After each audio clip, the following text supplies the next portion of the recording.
What's going on, fam? So today, I'm back again with the vet and Pocket. Pocket, say hello. I'm still gonna destroy you on the ring. So he's retarded, that's my fault.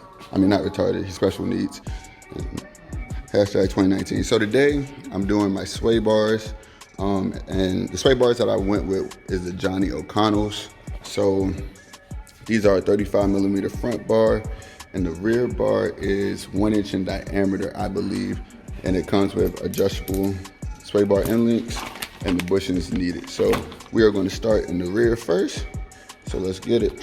All right, so we're at the rear end right here. So like what I have to do is I have to take out this nut and this bolt right here. These are a 18 millimeter. And then I have to take out these sway bar end links, and it's an Allen key up there. That's a 9 millimeter Allen key. And then the actual nut for it is also an 18 mil. So I'm gonna go ahead and get started with this assembly right here, and then we'll start a new sway bar.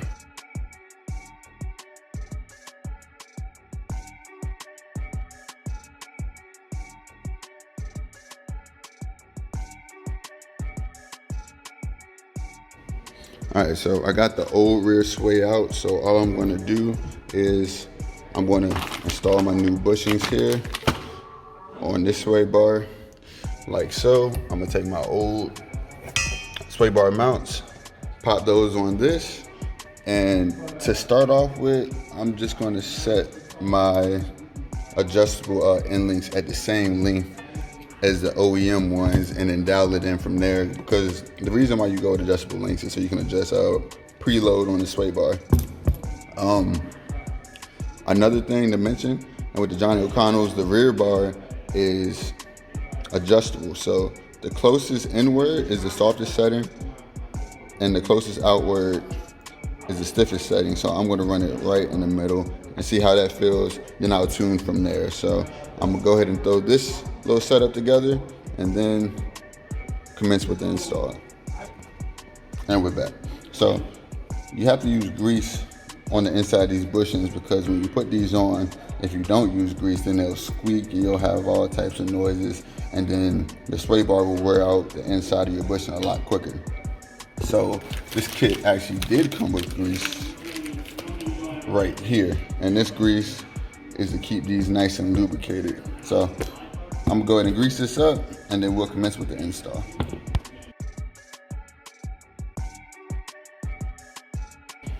So new sway bar installed.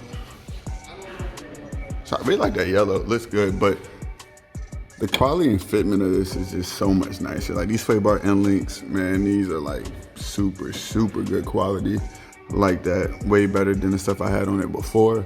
One thing that you wanna be aware of, that like when you mount these adjustable sway bar ends, to make sure that you have the threaded side facing down, because you don't want like water, liquids, and debris to go into the threads, because that could like rust it out, make it hard to get apart, etc., etc. So got these mounted up. Everything looks good. So everything's still loose. And so like when you're mounting everything up, you want to keep it loose just so you're able to move it around if you need to. So now I'm just gonna go ahead and tighten it up, then we'll move to the front. All right, y'all, so I'm gonna move on to the front. I got the rear all installed, everything was cool with that. And once I get done with the front, we'll go over everything. But so, and the front has these mounts right here, and these are a 13 millimeter right here, two 13 mils. You take those off, pull that down, pull that one down, and then you remove your end links, and the same as the rear, and then the sway bar just drops back out. Then I'll go ahead and prep that bar and get her in, and we'll be good to go.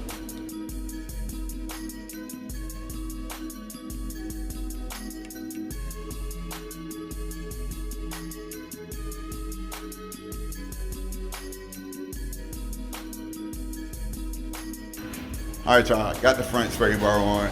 Everything looks dope. So pretty. I love the yellow against the black.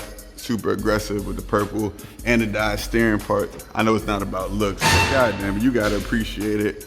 Install is pretty easy. Went very smooth. The sway bars are super easy to change up on the vet. As long as you give yourself a little bit of time, make sure everything is good, make sure everything is tight.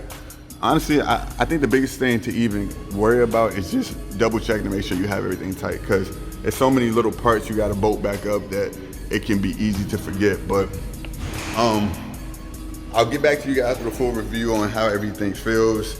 I gotta go, the bay is closing and stuff like that. Thanks for watching the video. I will be sure to link where you can buy this set in the description below. Like, Summit Racing is your best bet because they always have a discount and free shipping. But take it easy, I'm out.